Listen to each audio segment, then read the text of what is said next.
Now on 60-second booze reviews, English Heritage Mead.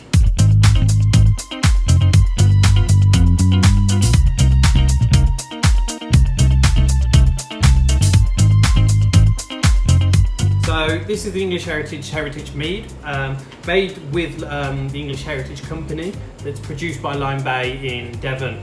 So this is a sec style of mead, sort of sweeter style. This one's actually a Metheglin, so it's been infused and spiced in a way with, this one's got cinnamon, clove, nutmeg, orange zest, lemon zest, so kind of like winter spices. This is great for winter. I do think this is a really good product. You get kind of initial sweetness, then a punch of spice, and you're kind of left with this lingering clove flavour after that. I do think this is definitely going to linger towards a Christmas style, something you want to drink. You could drink this warm as a mulled mead, that would be fantastic. In terms of mixing, it tends to go, you can mix it with things like Coke. I would steer away from clearer things like soda and Prosecco and lemonade. I don't personally think it works as well. But nonetheless, one of the best meads that I think are coming out of Lyme Bay Winery, definitely.